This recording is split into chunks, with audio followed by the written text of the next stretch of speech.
Welcome to Co-op Mode, round 104. This is the official video game podcast of Secret Friends Unite. I'm Todd Oxtra, joined by the Canadian, the returning champion, my friend. It's good to have you back. It's good to be back. It's good to feel mostly better, not 100%, but forgive me if I cough a little bit. My voice is mostly back. It's still a little raspy, but I'll make do, and we'll have a good show. Yeah, you've been struggling with a little bit of illness. The family stuff is going on with you. Got a kid, everybody shares. You had to miss Holocron. You guys took a week off. You missed when I had Leon. So the promise is to bring Becky on next. So we'll be looking to do that. We're gonna have some fun guests. But Mark, the important question now is, yes, did you get anything cool gaming related for Christmas? I got gaming related. What did I get? A Game Pass Ultimate renewal, mainly. So, the gift that keeps on giving, really. That's pretty much it. I got myself an Xbox charger, like a controller, rechargeable battery, has like 4 slots in it. I'll talk about that one on the next episode because I want to test it a little bit. Sure. Before I give kind of a full review on it. I mainly I want to test to make sure the battery lasts as long as it says it does, kind of thing. I got a Korok plushie. Oh, nice. I think I saw that. My son has kind of taken over.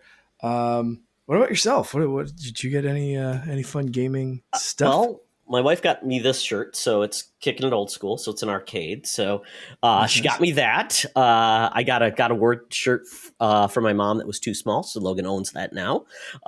So sharing is caring. I got 3 video games, which is the most I ever got. Which are usually it's difficult with your family because they potentially will get you something you already have.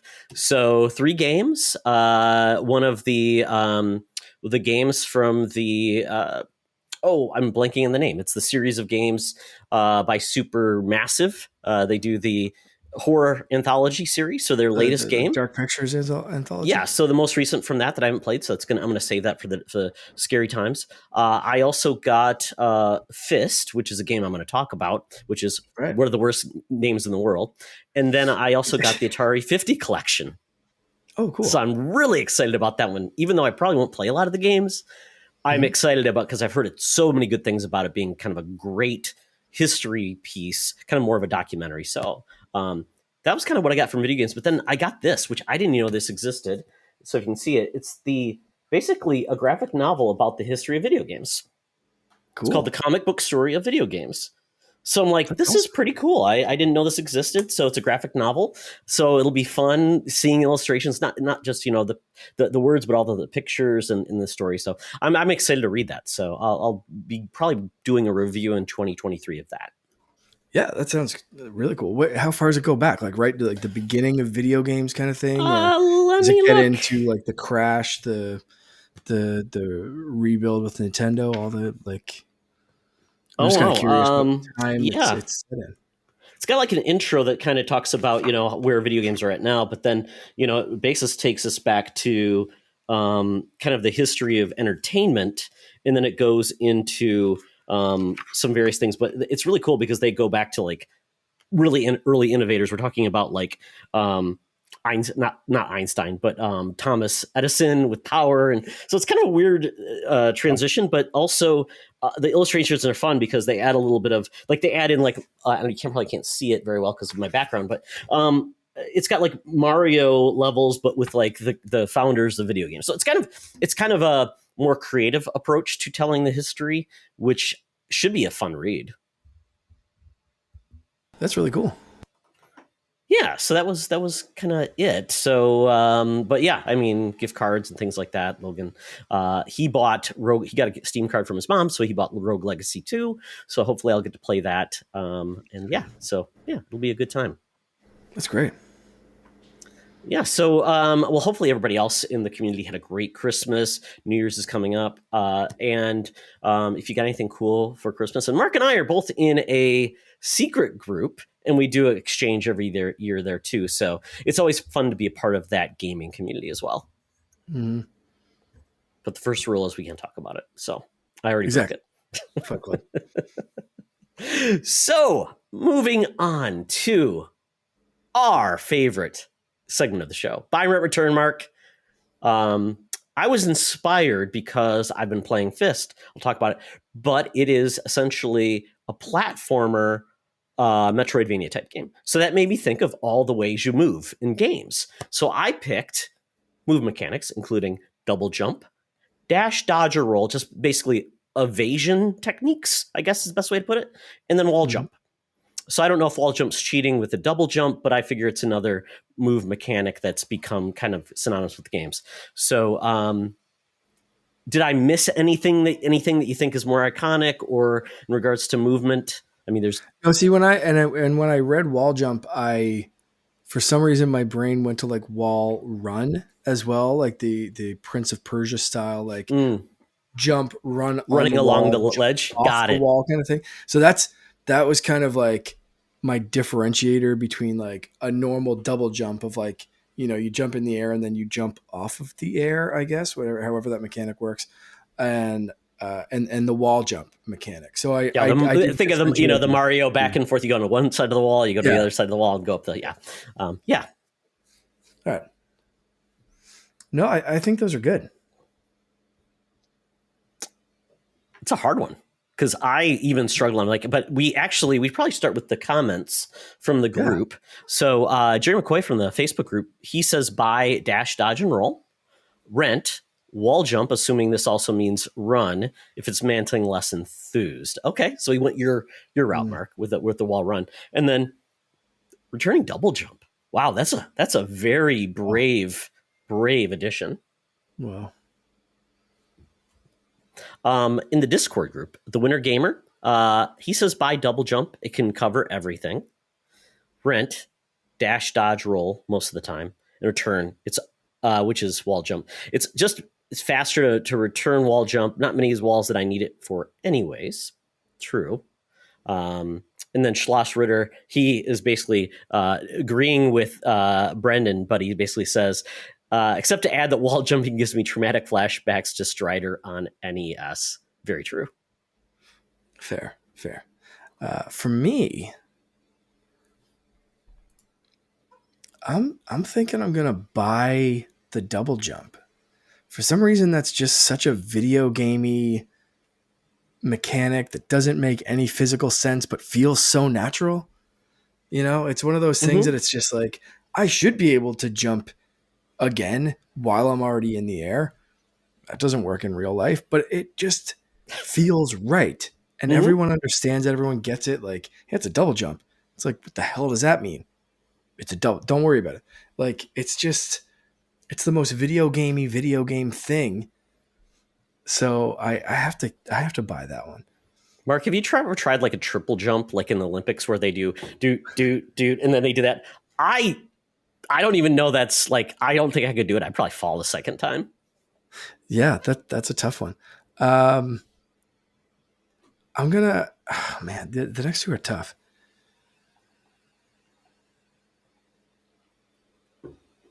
I love my platformers. I've been playing through Super Mario 64 for Finn, who's really in like a Mario zone right now. So I'm gonna go with wall jump for my next one, even though I'm not. It depends on the game, but it also depends on the game for dash, dodge, and roll too. Like, I find that's overused in some games and can be super annoying. So these two, literal coin flip. Like, you could get me. It's not going to take much to convince me. But for right now, I'm gonna rent wall jump, return dash, dodge, roll. By the end of this episode, I will probably have changed my mind. But that's what I'm going with right now. What about you? It just takes the right game to convince you otherwise. That's all it is. Because you're like, I didn't have that, it would have been a horrible experience. Or when something's missing, you kind of feel like, it doesn't feel right. So I am definitely buying double jump. it just feels lately, if you're in a platformer of any type, it feels like it's just missing something. I remember playing Bionic Commando, a game you cannot jump in. You have to use the grapple claw, which felt so weird, but it worked. But it just took some, getting used to. But I think of so many games, if double jump wasn't there, like Ori and modern games like that just don't that use it to such excellent, use. It's wonderful. I would then rent dash, dodge, and roll because it can be used well, it can be used badly. It's turned into an evasion, but some games like Guacamelee use it really well, where it's like the dash in the air gives you like double jump, dash. It's like you can go so far. Even Mario Odyssey, when they add in all those things, I saw people like go so far that I just couldn't even understand how they were doing it, but it was there, and it added another ability to get you where you needed to go or get to places you normally couldn't. So that was really cool. But yeah, it's something I don't always need, or it's not always done right. And then wall jump, it just seems like it's when it's there, I'm okay with it. When it's or I enjoy it. When it's missing, I don't go, oh, this could have used a wall jump. So it does feel like that thing that it's like, it could disappear and I would probably not care. Yeah. Yeah, I get that. See, you're already convincing me to be like, and when we get to our like anticipated games a little later in the bonus round, I'm going to be like, most of the games that I mention have dodge mechanics. So like that really should be my rent. But anyway, we'll keep on going. Just one good wall jump is all it takes to get Mark back in. That's it. Oh, very, very good. Now, what we've been playing. So, Mark, typically when you're sick, you either play a lot of games or you play none at all. And I don't know what it was for you. You played a couple, though, it looks like. So, what was the verdict on it? For me, this was a very low profile kind of thing. So I did play some games that I'm not going to talk about, I'll mention them, but I won't go into detail. So, more Pokemon and Mario 64 to entertain Finn. But aside from that, yeah, my gaming was a little light. A little bit of Fortnite here and there, but the rest of this was some of this list is games that I played back before I even missed an episode. So this stuff wasn't even like covered recently for the most part. But anyway, one of those I have been playing over the break whenever I get a chance, including remote play, and Game Pass streaming, just because it's so goofy and so ridiculous. I see that you've been playing it too. Let's talk about High on Life. High on Life by Squanch Games, Justin Roiland, folks who did Trover Saves the Universe. Yep. Yeah, so this is the Rick and Morty squad that have gotten into video games. Yeah. Built a studio. Yeah, exactly. This is a Game Pass. It's an Xbox and PC, I think, and it's on Game Pass day and date. Correct. Yeah, and it seems to be doing really, really well on Game Pass. It's like the most played game on Game Pass, the most played single player game. It's like breaking some Game Pass records, doing really, really well. Pretty well reviewed, and it's very tough to recommend this one though, because of the humor. You have to buy in to that style of humor. I love Rick and Morty. You and I have watched Rick and Morty together in VR, and it's great. So if you're like us and have a juvenile brain that can get into it and deal with the F-bombs and the language and the weird, annoying things that become funny and then become annoying and then become funny again. Like, if you can deal with that stuff, you're going to love this game. But if you can't, like, there are some options to turn down how much the weapons talk to you, because this is a game that your weapons, it's a first person shooter where your guns and a knife will converse to you. They're living organisms that also happen to be guns. And you become a bounty hunter after aliens kind of crash in next to your house and start taking over Earth. And yeah, but it's so hard to recommend for people. Like, if Like, hey, go watch an episode of Rick and Morty. If you find it funny, play this game. If you don't, I don't Wear know. headphones with the kids around, Oh please. God, yeah. Not safe for kids. No, and to Mark's point, you can turn off actually most of the dialogue if you want. But I would say if you're doing that, I don't know if the game is strong enough really to be without that, because it's that marriage of the sense of humor and what you're doing. It kind of plays into that. I mean, like Mark said, the aliens landed and they're essentially using humans as drugs, which I found very odd. So high on life. Yeah. Yeah. It's so ridiculous. I love it. Yeah, it's so I fell off of it pretty quick. I did the first bounty, like the clone queen or whatever she was. Yep. So I did the first bounty, and I'm like, I actually know why Rick and Morty works in 20-minute increments. It doesn't work in too long because I just got tired of it. I'm just like, yeah, they're repeating the same jokes over and over. I'm like, it just felt like stuff Rick and Morty left on the floor and said, we can't use it in a show because it's not that entertaining. And it felt like an Xbox 360 shooter. I didn't feel like it was doing anything special or new. The mechanics of the weapons talking to you, like the knife that just wants to stab people, but you can also use it as a grappling hook, which was very fun. That was very cool. And you do bounties and you're doing that kind of stuff. So I get it, but for me, I'm like, the gameplay just wasn't enough to keep me coming back. But I can understand where some people, they just what they want. They want something dumb fun. Todd catchphrase. Mark, your bingo card apparently, which Harley is making us do. Yes. So Mark, I'll figure out what your catchphrase is very soon too.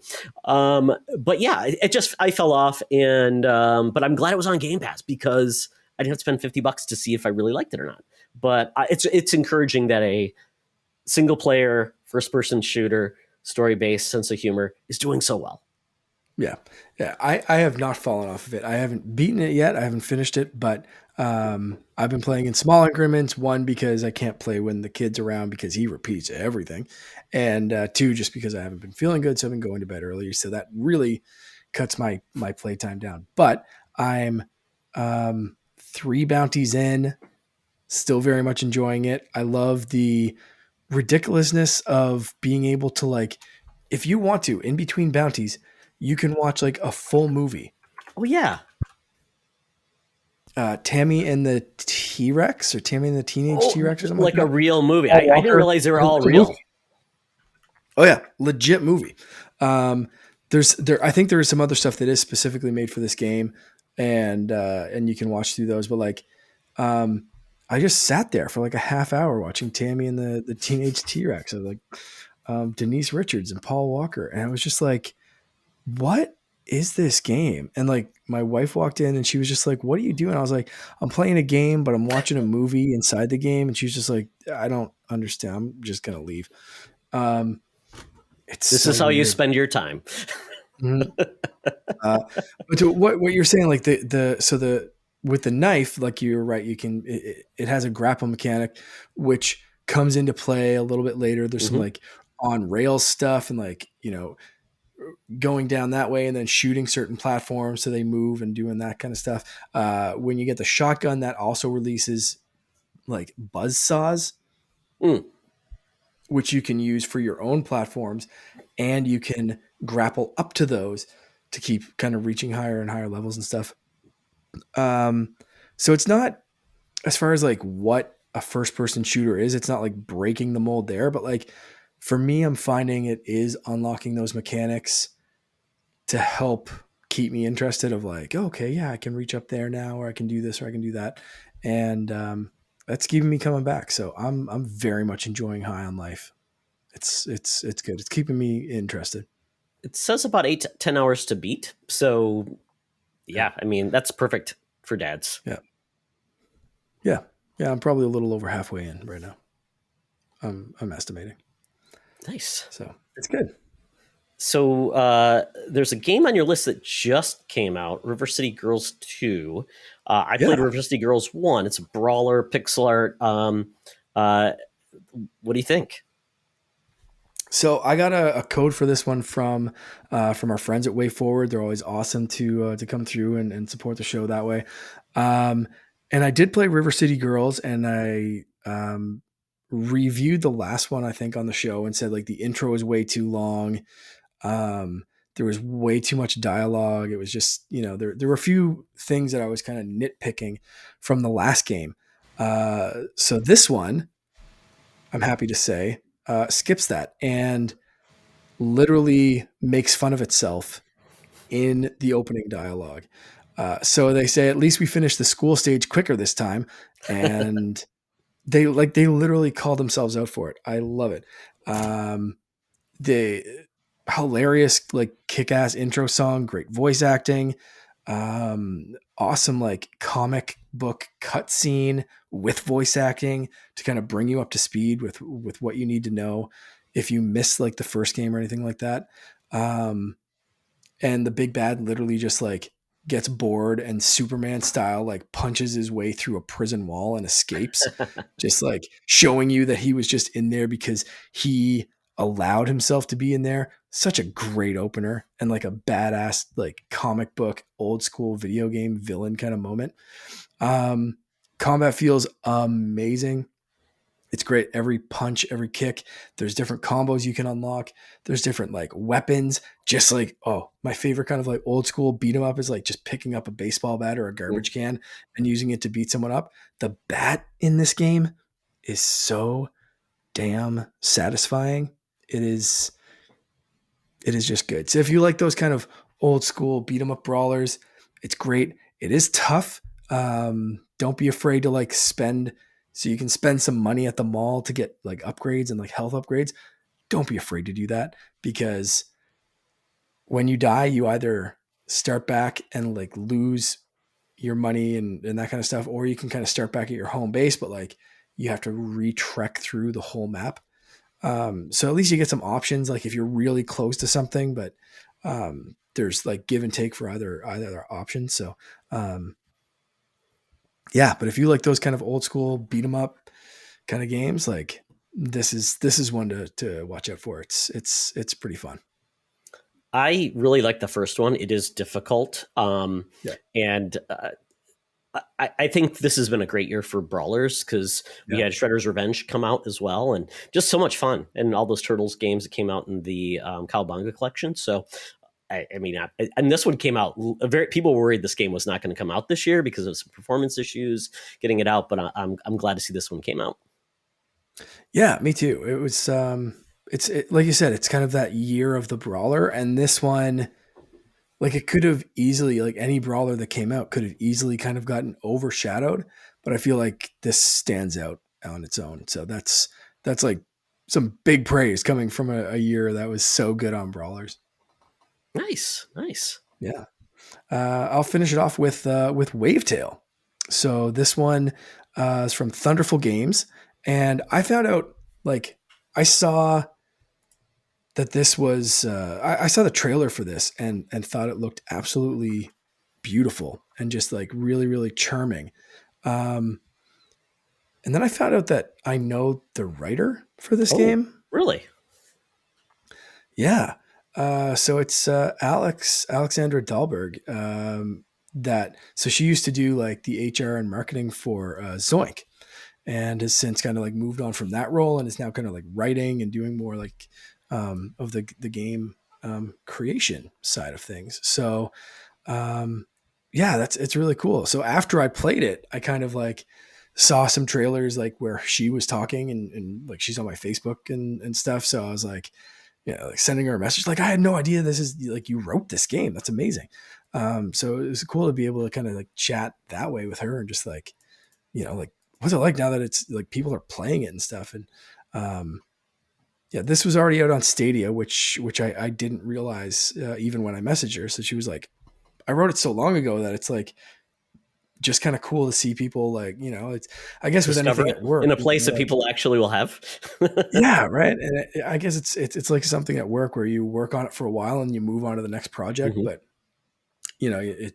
there's still work to be done after you're done, so it doesn't really see the light of day until you're far past moving on. But but it's really really cool. It is a beautiful, absolutely beautiful game. Um, and you kind of start off on this like little island, archipelago kind of that's decaying, and you play a teenage girl named Sigrid, and you live on that little island with your grandmother who's a bit stern, but you find out through the dialogue and through the story why she's like that, and kind of where everyone else is gone, and that kind of stuff. Um, so it's kind of a strained relationship, but it's an interesting one, and one that like feels very real. Um, and you start very quickly. It's not really a spoiler. You start very quickly by like meeting this shadow who mimics your movements and allows you to kind of run or walk on the water, and you start unraveling the mystery of what's going on, and that kind of stuff, and like sorry, going from island to island. There's that cough coming back. Island to island, and meeting new people, and unlocking different secrets, and uh, just kind of traveling through this really amazing world. The art style kind of reminds me of like Wind Waker. Um, it is it's so good. I don't want to give away too much because the story is so um, it's yeah, you just kind of like as you play the story just progresses, and some of it's kind of like you're talking to yourself, some of it's you're talking to other people, some of it's your grandmother's talking to you or like leading you to a different place and that kind of stuff, and it's really cool. But the whole thing's just kind of this mystery, and kind of broad world mystery, but also very like personal. What happened to this family kind of thing. So it's really good. It's on PlayStation, Switch, Xbox, and PC. I've been playing it on Xbox. I'd love to see how this performs on Switch. I'd almost I'm almost tempted to pick it up and double dip and get it on Switch just because it is a game where I could kind of see myself just like wandering around the ocean trying to find different secrets and stuff. And that would be good on Switch. But yeah, pick it up kind of wherever you can. It's really really good. While you were talking about it, I just pulled up a trailer, and the art style is very watercolory, very pretty, Yep. simplistic but beautiful. So I think it would perform well on Switch. And it looks like it's action adventure, traversal, and there's some combat. Doesn't look like it's heavy on combat, but It's looks no, like it's a the good combat's pretty mix. easy. Yeah, combat's probably more of a gets you a little away from the main part, which is probably the traversal part. Exactly. Yeah. Most of it is the traversal, the like figuring out the land based kind of puzzles of how do I get up to this platform? How do I get this? Where do I find this collectible or do this thing or hit this switch, or how do I get power going to this certain object? Um, yeah, the combat's fairly simplistic, kind of one button kind of thing, but it works. Like it's not uninteresting combat completely, but it's definitely not the highlight of the game. But yeah, it's nice. It's good. Was there wall jump? No double jump. See, there you go, Mark. You're further convincing yourself away from the wall jump. That's it. That's it. uh, What about you? What have you been playing? well, the gods at GameFly have been sending me games I wanted to play. So finished Modern Warfare 2. Check it out. It's a really fun campaign. I didn't play any of the multiplayer, but I think Sean Capri was mentioning like there's something that kind of made him fall off, which was a stealth survival level, which Is that the one with the really truck? no, the truck is There's at a the very truck beginning that I where you're saw. like Oh, jumping from truck to truck, and that people got derailed. Sean Nias got derailed by that point. I didn't mind it, but it felt like I was doing the same thing over and over, just trying to get the truck to truck to do that. No, this is like you're essentially trying to escape capture in this town, and you're basically almost like guerrilla warfare. Like you're trying to like get tape and mouse traps and things like this because you have no weapons and things. mm. And it kind of takes you out of it because once again you're used to like running and gunning, going crazy, being god mode, and this one like you're barely able to come up with any way to defend yourself. Like you're making shivs, and it kind of took me out, but it came back and I enjoyed it. I thought it was a pretty strong entry. Enjoyed it quite a bit. So check out Modern Warfare 2 if you want to. You know if you're into it or not. It's not going to be the game that says, "Oh, this is the best campaign of the year," but a good return after Vanguard, which a lot of people didn't like. I enjoyed that though. Gotham Knights. So this is, I think it's Warner Brothers Montreal who made Gotham Arkham Origins, a game I Origins, actually yeah. liked. Played on the Wii Yeah, U, me too. Me surprisingly. too. I did as well. Yeah, it was We're great. the It was two. great. We're Yeah, the two people. I love the Wii U gamepad. I don't know. I'm like probably the only one. I love the ergonomics of it, the touch screen. It just needed that bathroom range. But enough said on that. This game is a little weird because Batman is dead and you see him die, folks. So I don't know if he comes back or not because you actually see him die. You pick up his body and bury him, unless he goes into a, a the Lazarus pit, which maybe does. I don't know, but not what I saw so far. You play as one of the Gotham family, the Bat family, Red Hood, Batgirl. You play Tim Drake, Robin, and then you play Dick Grayson as Nightwing. Um, Various different, and you can choose who you play as, and then you can go back after every night. You do missions and change out. So it's kind of nice because you're not locked into one character, and they do a pretty good job of actually doing story with the character in mind versus just being like, it doesn't matter who you are, which I liked. I thought was pretty cool. What this game lacks is Arkham's combat style, which I don't know why they went away from it. The combat's good. It's just different. So you feel like it feels so different, even though this is not an Arkham game, but Suicide Squad is tied to Arkham. So it's very weird. Right. It's just very weird. There's no glide in this game. And if you've played the Arkham games, the gliding is like one of the best things in the world. Yeah. Yeah, so you're doing a lot of jumping and then you're using a lot of grapple mechanics. I've not, yeah, Red Hood has like a grappling, like billy club. It's kind of weird.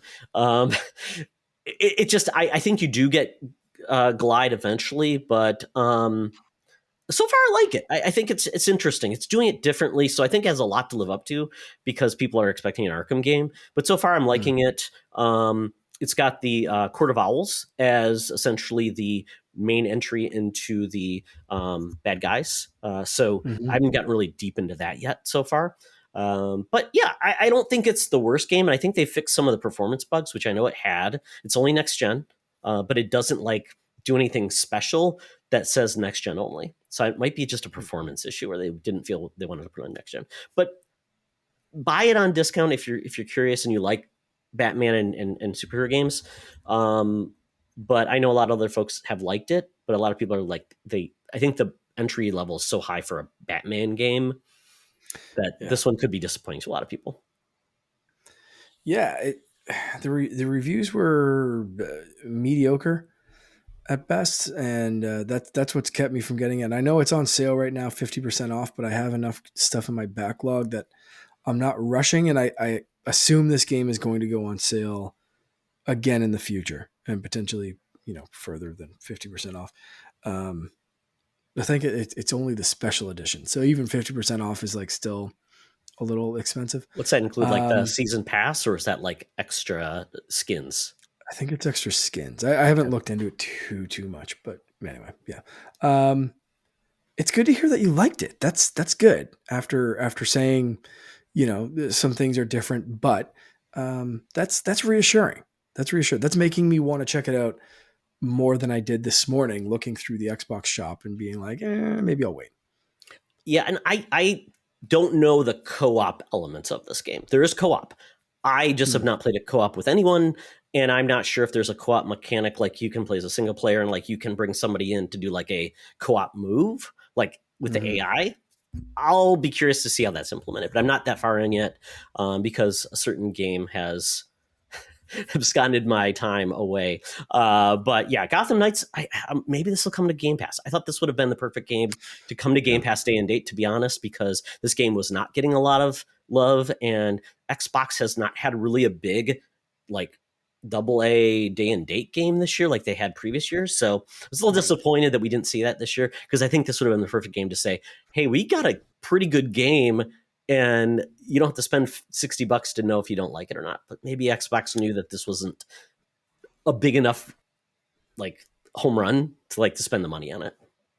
If anyone wants this to come to Game Pass, just let me know. I'll buy it. And then the day after the return policy is expired, which is what, 2 weeks or something like that. 2 weeks or 2 hours played or something like that. There's a weird number, I think. Yeah. So if I play it for 2 hours and 1 minute, or if I let it sit on my Xbox for 2 weeks and 1 day, it will hit Game Pass guaranteed. So Mark, just let me know. I'm that meme of or GIF of Leonardo DiCaprio pointing at the screen, holding his beer, because I have a story of that I can speak to you about. All right. Yes, I did that with Death's Door last year, and I'm like, me too. I think we bought that at the same time because we did, and I didn't really like the game. It didn't grab me. Like, I liked the game, which I was like, okay, I have this forever. Sure. I justified the purchase, whatever, blah, blah, blah. But it was, I think I was a few hours short of like the return window on that one for the 2 week time period or whatever it was. Because I think we both talked about that, and I think we both left the podcast and like pretty much bought it around the same time. Because I think it was like, hey, guess what? At Game Pass, that sucks. Yeah, but, and it was a game that was getting such rave reviews. I'm like, oh, I should really play it. So I always hate to feel left out. So Tunic was the other game that didn't capture my whims, but at least that went to Game Pass, so I don't feel like I cheated too badly. And you know what? Game's good. Spend some money on it. But, you know, the game that did that to me was the game that I got for Christmas, F.I.S.T, Forged in Shadow. Oh God, what's the last? It's a weird name, but it's like F.I.S.T stands for something, and it's also about a rabbit with a big fist. So there's that. It's a very weird title, which might be one of the worst titles ever. It just is up there with what was that one game that had it was the Gods and Monsters. Remember when they changed? Yes. And then they changed it to the other name that people are like, what's the name of that game again? No, Gods and Monsters. We can't use that. So we had to use, I'm blanking on the name, but it was our game of the year. Yes. F.I.S.T is Forged in Shadow Torch. Sorry, I'm looking that up right now, which is amazing. Yeah. So I got the game for Christmas, my wife, on PS5, physical copy. And wouldn't you know it, Epic is doing like their 12 games of Christmas, and they're giving away some awesome games. They gave this game away, which I'm like, oh, it's only on PC with Epic, but still, they do a great job with giving good games away that I just like, oh, this is fantastic. But you know what? It's well worth it because, Mark, I have not put this game down since I started playing it. Wow. It is, the best way to describe it, it is a anthropomorphic, dark future where you're playing as a rabbit, but essentially it's rabbits versus this group called the Dogs of War, which are essentially like they're cybernetic animals with, you know, that have been made over more robot than animals at this point. And this game, I'm trying to figure out the way to describe it. It is a melee Metroidvania. In a lot of ways, it reminds me of Guacamelee, but also Ori. And it is fantastic. I am blown away. I've put 12 hours into this game in the last day or 2 days. Wow. I don't do that anymore because I just don't have the time. No. But I'm like, I'm enjoying this. It's a beautiful looking game. The art style works really well. And it has all of those things I love about a Metroidvania. It's got a fantastic map, which you can tell everything what it is. The map is huge. I'm like, there's more? Oh, I love this. And it does such a good job of the melee combat. So essentially, I say fist because you were in a war and you had a mech suit. The mech suit was all but destroyed except for one arm. So that's what you use. So that's what you have. You control it. And they give you essentially 3 different main attachments or what the arm turns into. So one is just a big fist. I won't give the rest away, but they are all cool additions, which just, once again, layers onto the Metroid thing. I couldn't get there, but now I can. I see what I want to do. Oh, there's a spot in my map that's a little grayed out, or there's a door. I got to get there. And it does a good job with the melee where it feels like it layers it on. The combo system, the upgrade points, those are cool. How much health you can get. Basically you get extra power to do like your big power up moves, like the fist where you jump up in the air and your fist comes crashing down. You've got like fire coming down because of like re-entry. It's so powerful. Or the uppercut that's like Ryu's uppercut. You get like two of those and they recharge as you kill enemies, but you get two that you can use, and then you have to kill enemies to get those recharged. And then you have like a secondary power up. One is like a missile launcher, which if you use it, you only get 4 shots. Or health, you get 4 essential vials. Or the other thing is like almost like a parry. These taunt things, you can use that to parry enemies as well. And there's a parry mechanic later on which you can get too, which is unlocked. I'm just like, and it is not too easy and it's not too difficult. It's a good balance where I'm like, I will have to replay bosses, but I know I'm not good enough yet. So I'll go off and kill some bosses or some bad guys, go up, power up, get some things, trade those in. You got like little errands you have to do to get more things. And there is voice acting in this, which I was surprised. It's not bad. And the story is not too bad. But man, I just blown away. I'm going to beat this game probably. And it's funny because they said time to beat is probably like 12 hours if you only do like the main stuff. But I want to clear out the map. And that's a sign of a game that you love and just are enjoying it. So, and it does a great job of, like I said, the melee parts where you're just beating up enemies that have, like shields. So you have to do something specific to get rid of the shield. But then it does fantastic traversal, like in Guacamelee, where it has the double jump. It also has the air dash. And then it adds in a grapple mechanic as well. Oh, wow. Yeah, so the grapple reminds me of Ori in a lot of ways, because like Ori, where you could point up and where you're going to go, this does that as well. And the levels are pretty, and the enemies are different. They're varied, and the different. It looks really pretty, yeah. Yeah, so I remember seeing this. I'm like, that looks pretty good, and it's gotten good reviews. But I think it's one of those. I think people who like Metroidvania games would absolutely love this game. I don't know what other platforms it's on, but wow. It is on PC, PlayStation 4/5, and Switch, not on Xbox right now. That's really weird. I assume this will perform well on Switch, though. I'm assuming they like bring down Switch. It's really good. And I don't know if it's on sale, what it's selling for, to be honest. But yeah, I did not expect this one, Mark. This is coming at the very end, and as we get ready for the couchies, this is happy. This is making me really happy. So this is kind of all we played. So we've got 2 days left in the year as we're recording this, Mark. So do you have any games you want to knock out before the end of the year to put into consideration for the couchies? Oh man.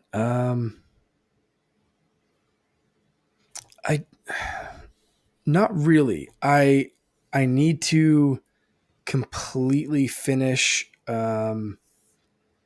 Mario plus Rabbids, because Pokemon kind of made me drop off that game, and I absolutely love it. I think that's going to be in my top game of the year list, but I feel like if it's going to be on that list, I need to put a few more hours into it to kind of like justify making sure like it doesn't drop off at the end or something like that, where like the first game got so hard at the end that I really loved it. And so but that's about it. To your point earlier, Immortals Phoenix Rising was the game that we couldn't remember the name of. There you go. We brain farted that one out. So I know there's some people screaming that. If you're anything like me listening to podcasts, you're screaming in your car like, you idiots, it's Immortals Phoenix Rising.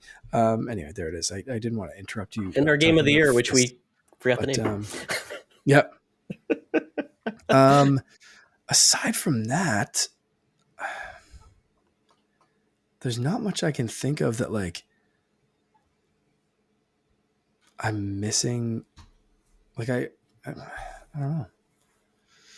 If I was gonna go back, I mean, like it was, F.I.S.T. sounds like a game I should probably try. I'm not going to get a PlayStation 5 or, and I probably won't play God of War on my PlayStation 4 in time. I would love to, but I just don't think it's going to happen.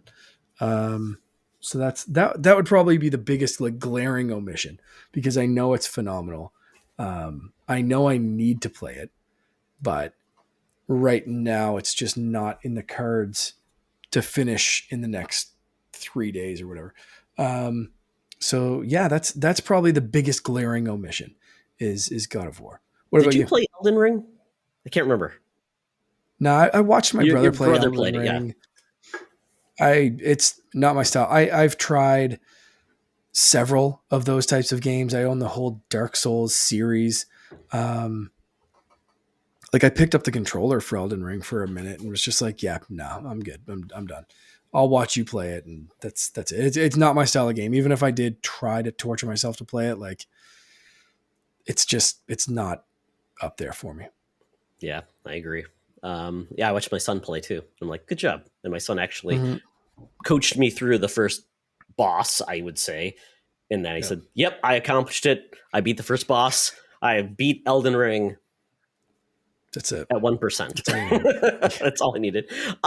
Games I would love to try to see if they would want me to play more are Pentiment, which is dropped on Game Pass. I'm hearing very good All things right. about Yep. that. But that's a 20 plus hour, essentially visual novel type Mm. crime solving game that happens in like medieval Germany, with no voice acting. That's Yep. hard for me to do.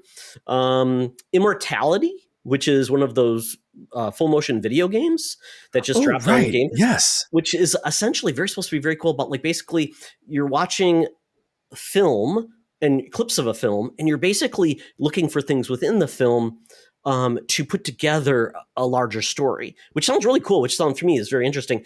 It's very Mm-hmm. adult, like boobs. Sorry, kids. Um, but but it's apparently like they filmed like real films to do this, which is very Yeah. cool. And the guy who did this, he's getting a reputation of making these really compelling full motion video games. I think Telling Lies, Her Story, I think was one of them as well. So, Mm. but Right. yeah, it's there. So I'm like, I probably should just give it a try. Mm-hmm. And then, Mark, Sonic Frontiers is shipping to me from GameFly. So Oh. I will be trying it Okay. out. We'll see how this goes. Yeah, Evil West All is the right. only other game I was really interested in. It's one of those dumb fun games. I don't think it's going to top tier, but those are the games. So, Mark, we don't record our couchies until middle of the year. So we might be fudging our rules a little bit if we actually played it in 2022. Yeah, if Behind the we played curtain. it in 2022 or if it came out in 2022, I guess yeah, well, I and think we so. play it before it records. Yeah, I think Sonic. Yeah, that's one that I kind of forgot about as well. I need to play that. I eventually will, but again, I don't know if it's going to be in the next 2 weeks before we record. So we'll see. We'll put a pin on that one, but for right now, I'm kind of forming my list with what I've already played.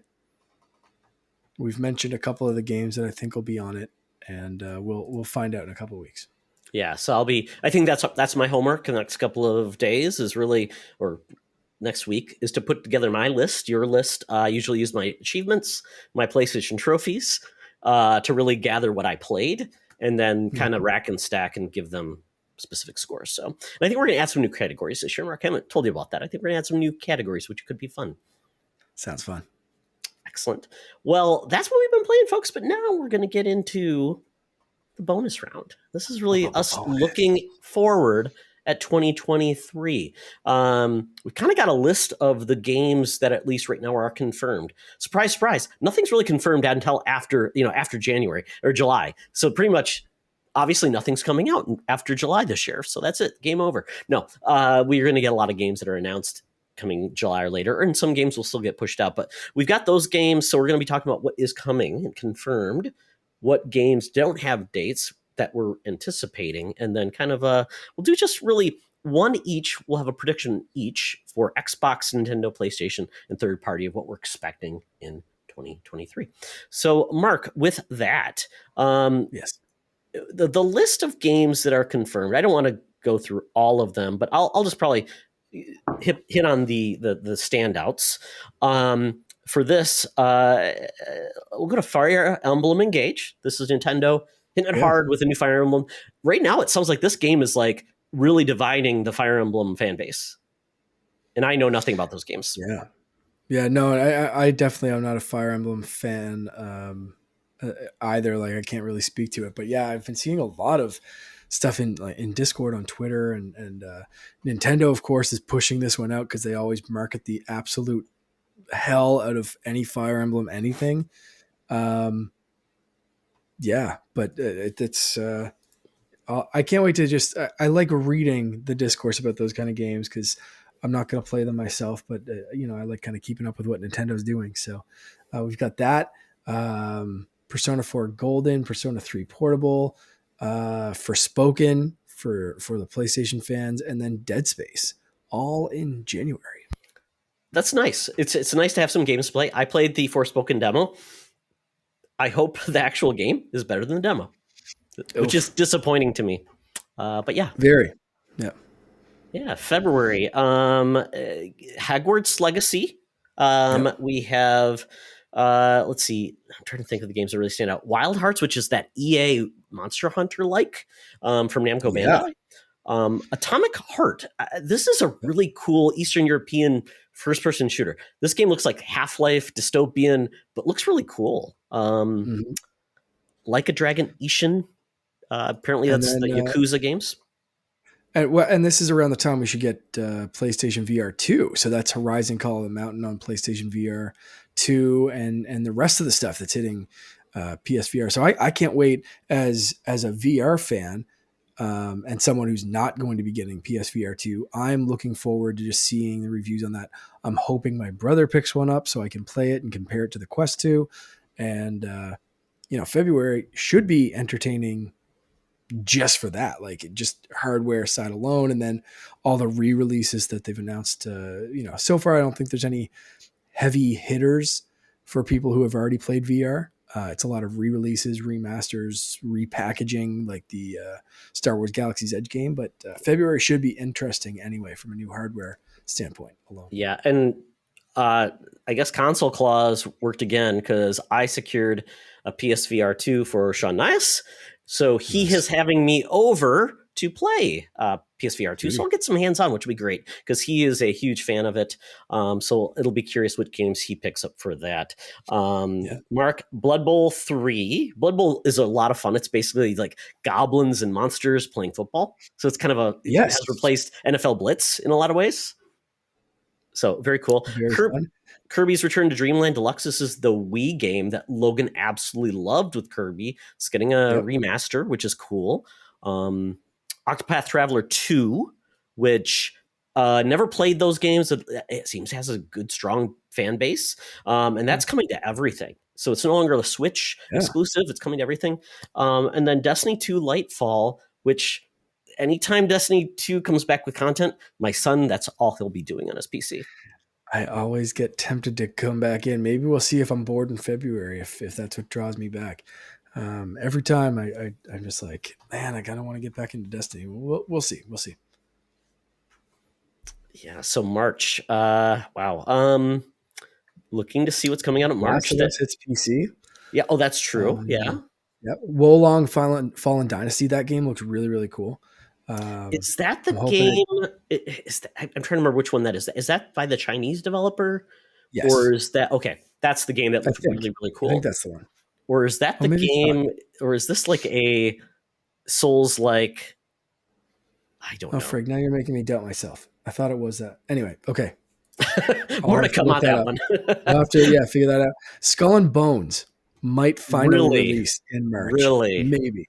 I'll believe it when I play it. But we'll see. Bayonetta Origins, if you didn't get your Bayonetta fix with Bayonetta 3, Origins might be the chibi art style Sure. game for you, I guess. But the big one for me, of course, as a massive Star Wars fan, is Peppa Pig World Adventures. Oh, wait, no. That will hit probably hit Game Pass. Actually, I did play the Peppa Pig game just to see if Finn was into it. But no, Star Corleone Wars will be Jedi. playing that with his daughter, and exactly. Maybe Finn's. Yeah. Um, yeah. No, Star Wars Jedi Survivor that's coming out in March, along with Resident Evil 4 remake. But Jedi Survivor is where it's at for sure. Next gen only. So Yeah. hopefully, I don't know if this is an Unreal Engine 5 game, but they, surprisingly, we have seen very little of this game. So I'm like, what's going to be new? What's going to be big? I'm still, so there's got to be some big blitz coming out about this game, because everybody's excited about this game. I don't know anybody that says, oh, that game, don't want it. I love Star Wars games, so I'm very excited about that game, Mark. Yeah. April's Oh, interesting. This is where we start, like, Mark. what's up? RE4 remake. I just mentioned RE4 Did you? remake. Did you? Okay, maybe I was Yeah. too focused on Peppa Pig. I cannot wait for RE4. RE has become one of my favorite franchises of all time. So I bought a GameCube to play Resident Evil 4. Yeah. So there you go. Yeah. I still need to play that in VR. Oh, do you really want to? Seems to be. I've heard great reviews. Well, man. RE4 might be okay versus 7 or 8. So, yeah. A little bit more jump yeah. scare in those kind of things. Yeah, it's going to be interesting. Yeah, because that game has, like, we've seen that, but it's always been the GameCube version, kind of up-resed and whatever. So this is going to be the full remake. That's going to be interesting. Yeah, after RE2 and 3 remake, I'm in. Yeah. April's where things start to slow down. So this is like Hogwarts Legacy, like the PS4 and PS1 editions, unless they get delayed, which I could kind of see happening. Mega Man Battle Network Legacy Collection hits Switch and PS4. 25 Mega Man games. Yeah. God of Rock Dead Island 2 could finally release. Oh, God of Rock, Mark, this game looks awesome. It's basically a rhythm fighting game. I'm like, that is cool. Been waiting for something like that to come out. Yep. And then it really starts to drop off. We've got basically, like, the last couple of things are like maybe May. So that's Zelda, Tears of the Kingdom, and Suicide Squad Killed the Justice League. In June, we're seeing Street Fighter 6, Diablo 4, and Final Fantasy 16. Mm-hmm. There we go. And Hogwarts Legacy is hitting Switch at some point, maybe July. That's weird. That is very weird. Maybe they're hopeful that, like, Switch 2 will be out. So, like, it's actually for Switch 2, folks. Yeah, Shadow dropped that one in February, release it in March. There we go. But we've got some other stuff, like the next Assassin's Creed game, Arc 2, like the Avatar game. There's a long list of unconfirmed. Yeah, we know of all these games.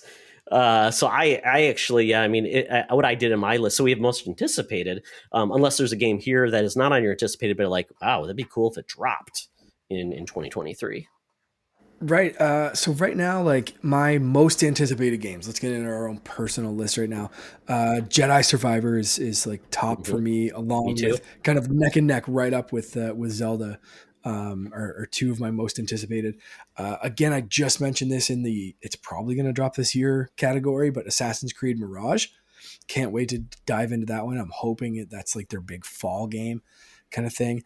Starfield, that got delayed into next year, right? We don't have a date for it, though, do we? Well, at the Xbox event, they said everything announced there would be out in 12 months. So Starfield was announced, and so was Redfall. So they should be out before June or in June. Yeah. So those make my list. Again, I had Starfield on last year as my most anticipated, but here we go again. And the only other one that I didn't see in that list, but I know is coming out, but this is a VR game, so I don't know if that included VR in that last list, is the Ghostbusters VR game for Quest 2, Rise of the Ghost Lord. So I'm looking forward to ghost busting in VR, and that's going to be fun. They're kind of like, off the top of my head, my most anticipated games that we've seen so far that seem to be pointing at a release in 2023. Mark, VR is hurting my heart. Quest has said, take that Quest 1, throw in the garbage, because we're not bringing any games out for it anymore, which just makes me so sad, because it's only like 3 years old. Oh, it's rough. So and I keep seeing rumors about like the Quest 3 being announced or released even this year. And it's like, okay, is like the Quest 2 support gonna Don't dry kill up it as off. There's so quickly many. as one? I know Yeah. there's so many, and it's still like it was, I think, the second or third top selling console on Best Buy this holiday season. It was like Switch, Xbox Series S, and the Quest. Like Yeah. they were the top three, and I can't remember the order. I think Switch was on top. I can't remember the other two, Because but like, they had a really good deal. It was holy crap! 350 and Yeah. RE4 was in it, I think, and Beat Saber. So I mean that's Mhm. because those games alone are like $40, $50. Yeah. It normally is 400. So to me, that's a great deal still. Even at Yeah. 400, the Oculus Quest 2 is awesome. Yeah. Yeah. Exactly. You wanna buy Um, my Oculus Quest 1 so I can get Oculus Quest 2? Of course, once I buy no, Oculus Quest it's with 2, you. Oculus The Quest 3 three will drops. come out. That drops 100%. They'll show up my 100%. door, say, "It's out, Todd." Punch me in the gut. Yeah, and set my Quest 2 on fire. I've got to do what I did with the Xbox Series console. Sell my when I sold my Xbox One, um, like a couple of months before the Series S or X came out, to make sure I got like the most Mm-hmm. value for my sale. So that kind of worked out for me. Although I did have like 2 months without an Xbox, which drove me crazy. But we'll see with the Oculus 3. Anyway, what's your most anticipated? I mean, you mentioned most of them, and my most anticipated games that do have release dates. So, but I think you mentioned all of them except for Hogwarts Legacy. I'm very excited. I know we struggle with the creator of that series, but I think of all the people that are passionate about this that actually made this game that are most likely there's people on those teams that are LGBTQ. So I'm like, you know what? I'm going to support them. You can actually select different uh, gender and other things as well. I believe sexuality. I don't know how much relationship building is in this game, but I showed my wife saw the commercial for it. It was like, Mm. that looks awesome. Like, yeah, it's a game. Sorry, honey, it's not Yeah, it actually. does. It's Yeah, something you can watch. But I'm excited because I've always wanted to be a student at Hogwarts, learning how to craft, doing the classes thing. That's cool. That's wish fulfillment. I loved Hogwarts at Universal Studios, and my wife does too. So I'm excited for this game. Very excited to play that. And then Marvel Spider-Man 2 did get a release yeah. window, fall, the infamous fall. Which what does fall mean, Mark? It could be like from September to like December 20th. I don't know. Whenever winter actually They happens. really stretch fall out to like, fall It's like slash winter, right? holiday season. It goes. It's like a fall game could still be released right now, and it's like, oh, come on, man, Yeah, it's like when they say stretch it winter, out. and it's like, oh god, it's going to be like that's like almost April, especially if you live in Minnesota. I mean, there's still snow on Yeah, the ground until May. So what am I killing? Yeah, I mean, it yeah. doesn't feel very much like spring. So yeah, those are my games. I mean, because so Zelda TikTok, so I'm calling it now, Mark. Uh, Tears of the Kingdom TikTok. I don't know. All right, Come up I something like it. good. I am curious if that will keep its place, or they'll be like, it's going to get pushed out. And by the way, we're launching a new hardware, and it's going to launch on Switch 1 and Switch 2. And here's your new Switch 2, because that would be awesome. That would be my dream, but Yeah. it would be fantastic. I don't think people could complain. I don't think people could No, complain no, I don't think so. unless they And say it's not backwards compatible. Then people would complain. man, can you imagine? Yeah. Um, and I think you're right. I think like throw away any predictions for Switch Pro. We're getting Switch 2. They are skipping the Pro. There's Why would you not just do a a Pro? chance. I mean, that would just There's be not a silly. chance they're doing Pro. Yeah, Yeah, 1 extra gigabyte of RAM and faster yeah. hard No, drive. I mean, come on, they're no, not. They're we not want the doing Pro. full fat Switch 2. Call it the Switch 2. We don't care, Nintendo. Don't amaze us and make us happy. Just do that. Games that don't have release dates, but I'm really excited for. Hopefully, they happen this year. Alan Wake 2. Oh, I loved Alan Wake 1. So good. Mark, Disney Illusion Island. This is that wacky platform with Mickey, Donald that looks just cool and Oh, shit, fun. that's a Switch exclusive game with that. Yeah, yeah, yeah. And that was on Xbox Game Pass, right? It's Looks coming to awesome. Game Pass, right? I thought that was a Switch Oh, exclusive. oh, it was Switch. That's right. That's right. So I take that That was a back. Game Awards, right? Okay, no, this was at I one of think, their or other. not the other event. Let me Yeah, make sure I'm thinking of. yeah. So I think that to be awesome. I love those new Mickey Mouse cartoons on Disney Plus. Yes, They're that is a fantastic. Switch exclusive. Okay, perfect. So it works well on there. I'm excited for that game. Hopefully, it's like a Rayman Legends type game, that could be a lot of fun. Mm-hmm. Yeah, really cool. Replace that pixel art Blade Runner game.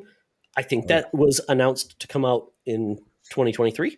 Very excited. Banishers, Ghosts of New Eden. This is a Don't Nod game who makes the not Stranger Things, the relationship games, Telltale starred. What's it called? I'm looking at the game. True Colors. Yes, not Stranger Things. It's Why can I? strange something.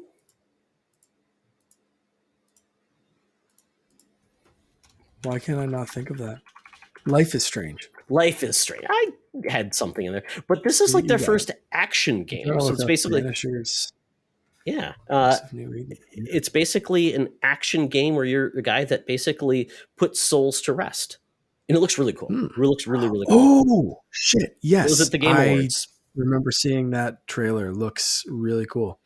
Yeah, It looks like you have a ghost with you that it's maybe your you don't want wife, to I banish think. for some. Yeah, Yeah, it's your wife, and she's sitting that at looks the table, and you very don't deep. realize it's a ghost. Yeah, looks really really cool. Star Trek Resurgence. This Mhm. is essentially like a Telltale game in Star Trek. It looks beautiful.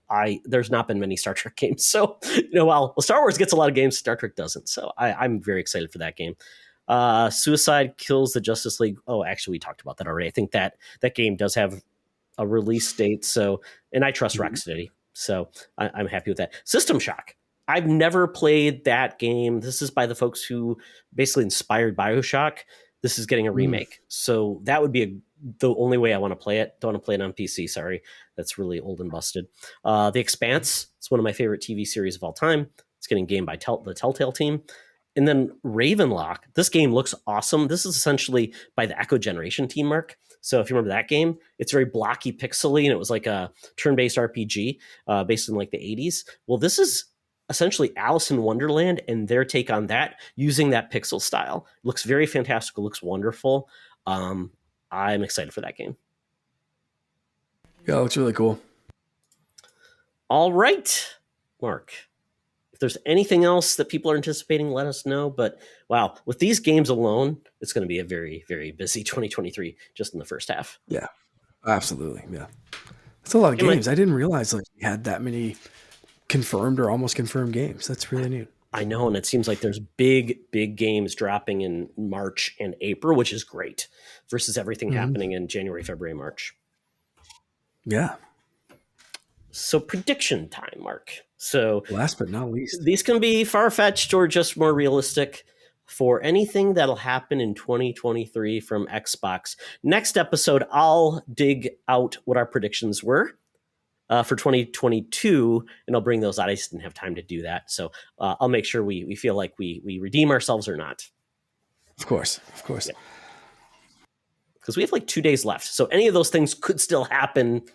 We don't want to jinx it. Definitely. Nintendo's absolutely going to release a Wave Race game in the next 2 days. Exactly. Well, they did release a Wave Race game. So, Mark, they gave you everything you asked for. I guess so. Yeah. And I'm glad we don't like wager anything like important, like, well, I could shave my head. That would be a pretty low bar with all our Manscaped gear. That's pretty easy. Mark, you? I don't know. Shave your beard?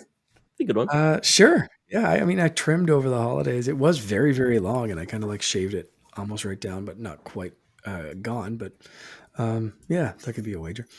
But I think we're lucky that we don't wager anything. But no, what are my predictions? We're smart men. We're smart men. Yeah.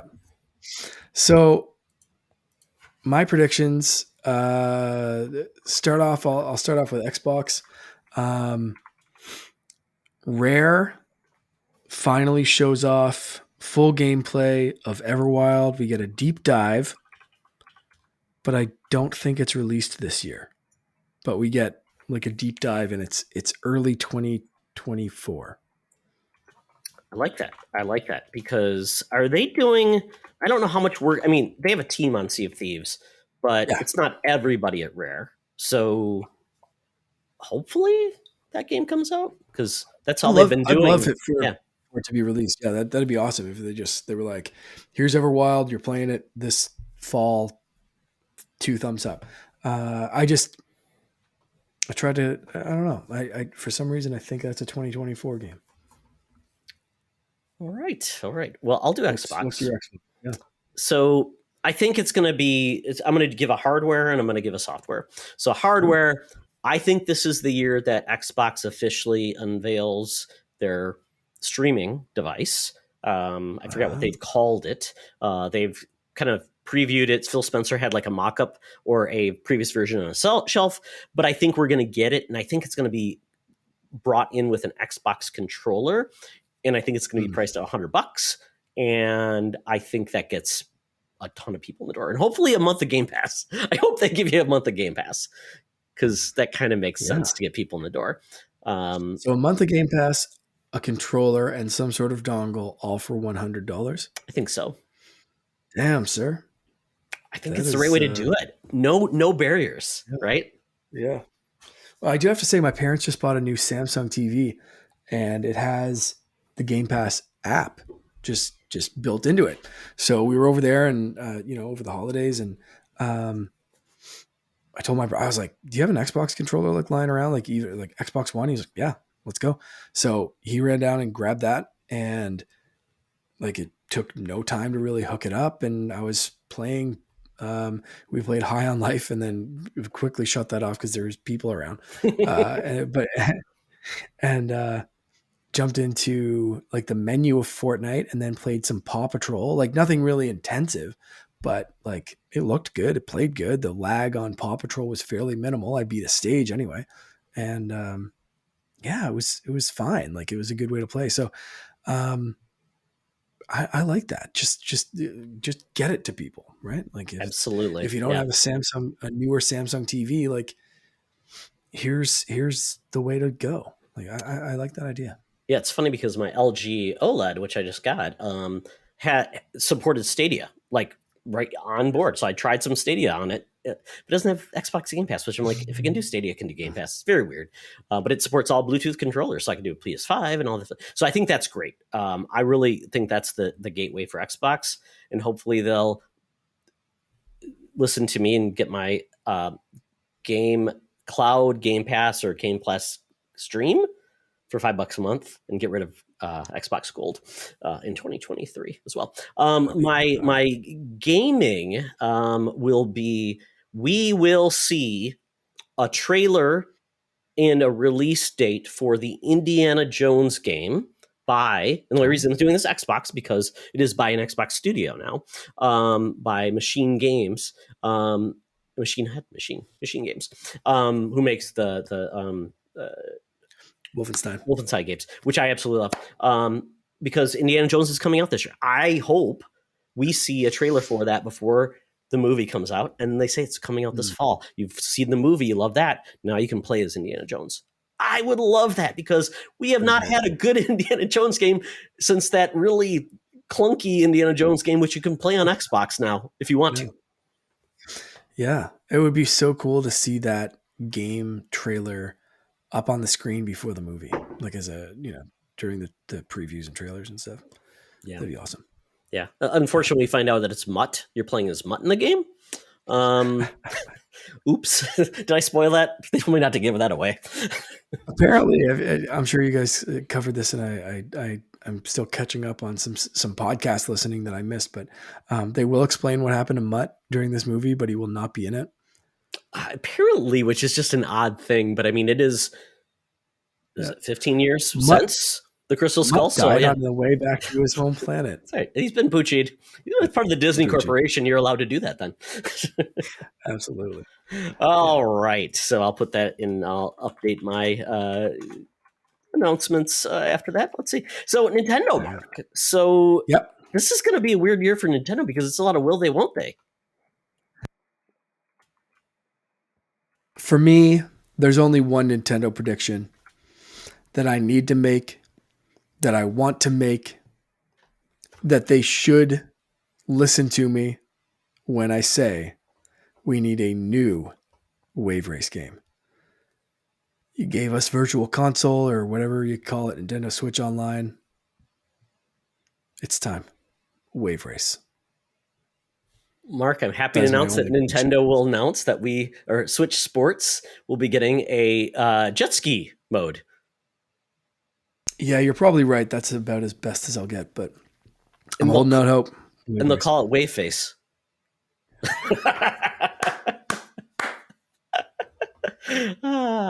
Sorry, Mark. I Wave don't mean to hurt you. leisurely. Yeah, you're hurting my soul. I'm sticking to it. Wave race. That's it. That's all I want.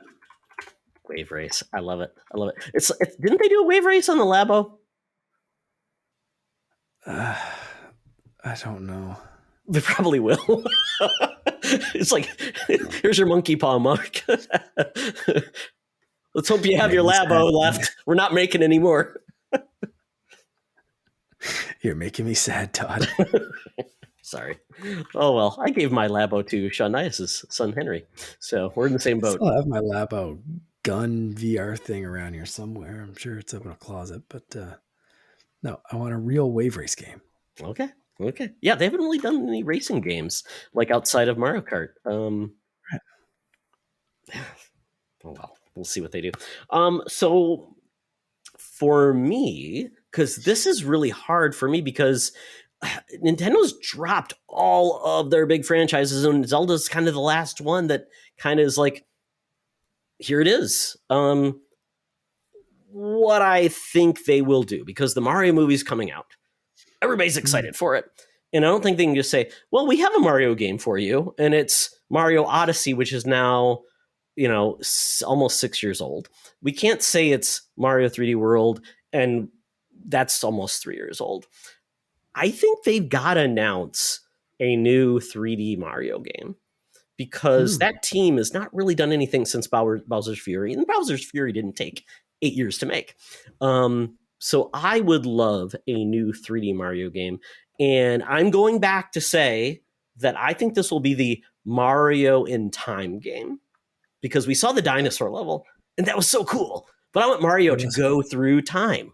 I want him to go to be the prehistoric man. I want him to be in Roman times. I want him to go in the future and fight aliens. And I like it. I want to see him wear wacky clothes and do wacky things in time. And they could use elements from that. So that's what I want. A new 3D Mario game in 2023. Cool. I like it. Or I think they will. I don't want it. It's going to happen. This is my prediction. That's it. That's it. Has to happen now. It has to happen. For PlayStation, I really racked my brain for this one, and it's similar to something I said last year, because I remember my PlayStation prediction from last year. But I'm changing it to a new IP. Ooh. PlayStation is announcing a new IP, first-person shooter, and it's going to be gritty to compete with Call of Duty, just in case the Microsoft deal does actually go through. Details are going to be pretty scarce. We're going to get a good looking kind of sizzle reel, a lot of CG, no gameplay, probably a name of the new IP or something, maybe a couple of voice actors or whatever is going to feature in it. But yeah, I think they're preemptively going to just kind of get ahead of this. Like, what if Call of Duty is associated with Xbox again? And they're going to try something new. I like that, because PlayStation has some history in FPSs. They have SOCOM, which I think is they abandoned. They abandoned Killzone. That was my prediction last year, was they come back to Killzone. This year, I think if they didn't already come back to Killzone, that's why I'm changing it to a new IP. Yeah, because Resistance is the other FPS shooter, and various levels of success with those. I really loved Resistance 1 and 3. 2 was horrible, but I just love that series. Infamous, Insomniac making those first-person shooter games with the weapons were excellent. It was like Ratchet and Clank, but gritty, which I loved because the weapons were just awesome. And Guerrilla is now making Horizon, but I think it would be great to see them, because they're going to be making a VR game. It'd be great to see them, what they could do with a new Killzone, where they've got more talent, more experience. But to your point, Mark, and they bought Bungie. People forgot that. They bought Bungie. Bungie is probably 1, 2, or 3 in regards to FPS, and they've got that experience, multiplayer, all those things. So they could definitely do it. It's a great prediction. I think that'd be great because yeah, they've got to get beyond the third person story type of game. From that perspective, they've got to do more. So it's time. Yeah. Any predictions on who would actually develop that? Ooh, no, I didn't give it that much thought. Perfect. It's going to be the team that did Little Big Planet. Could be a new team. Actually, Okay. I'm going to say new team. Maybe even a new studio solely dedicated to this game. It's not going to be, they're not like, hey, they're working on this while they're working on Horizon, or they're working on this while they're working on what. No, this is like the team. This is going to be like their Treyarch or whatever. Like this is going to be their baby. Got it. Very good. So for myself, PlayStation's going to be the year of VR2. We obviously have heard about Spider-Man is the only real other game besides Forspoken and MLB The Show that's announced. They haven't laid out their cards, so I'm a little nervous about that. I don't know I don't want them to get too preoccupied with VR because it's going to be a niche for most people. I'm not going to get it, so for me, I want games I can play. This is going to be my prediction. We're going to get a full fat Astrobot platformer.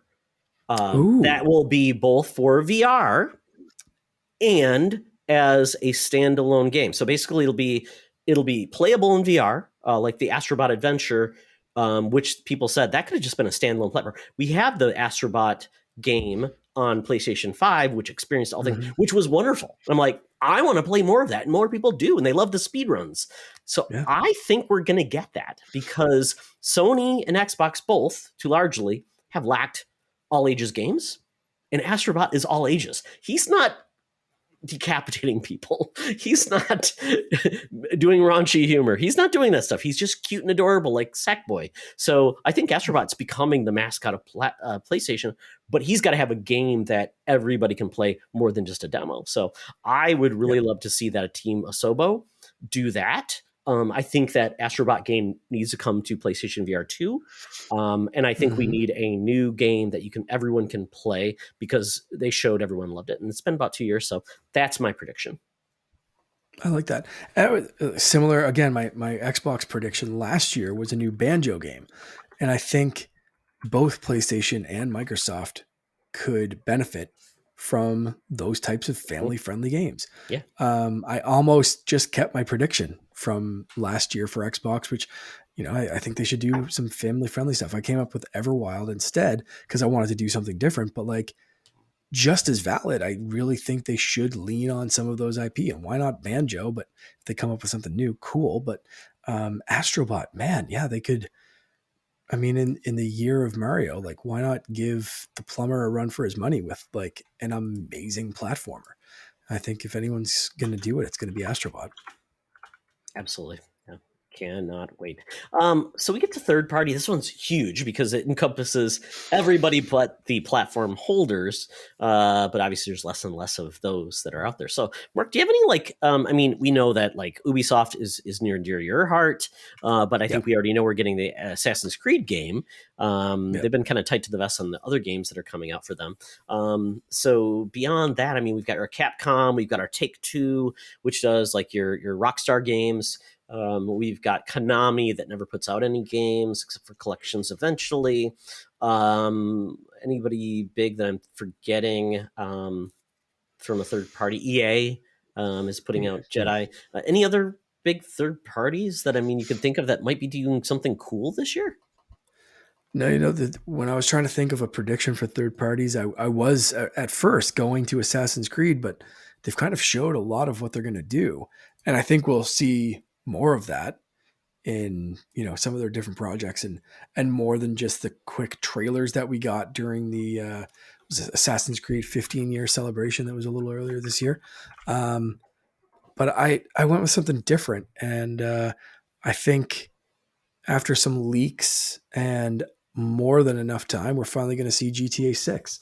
We're going to see it. They're going to show it off. They're going to show gameplay. They're going to tell us what it's all about. It's going to be a big thing.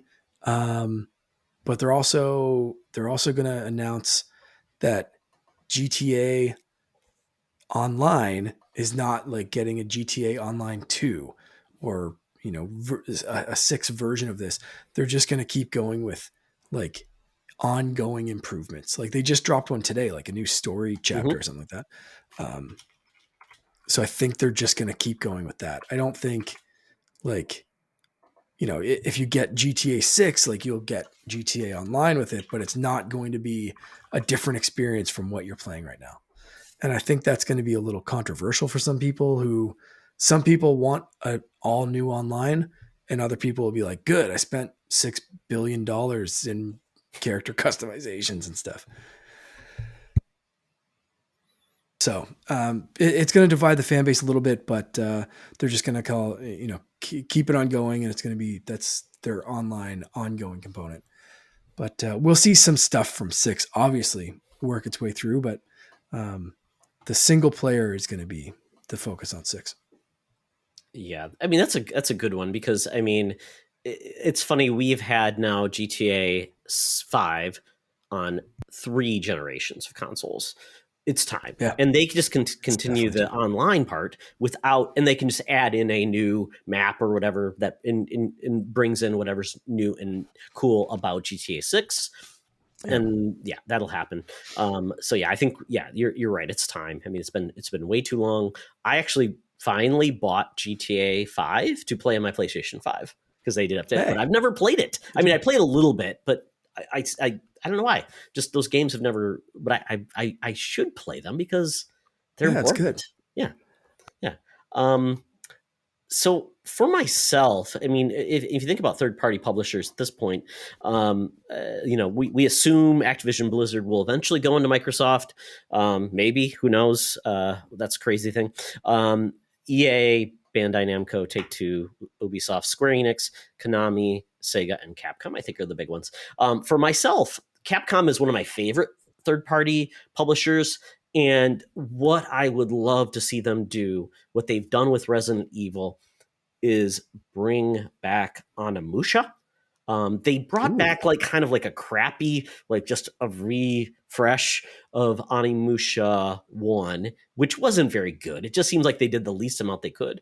But I love that style of it's Resident Evil, but it is in, medieval Japan, especially after Ghost of Tsushima and what they did. But do a true remake like Resident Evil with the Onimusha games.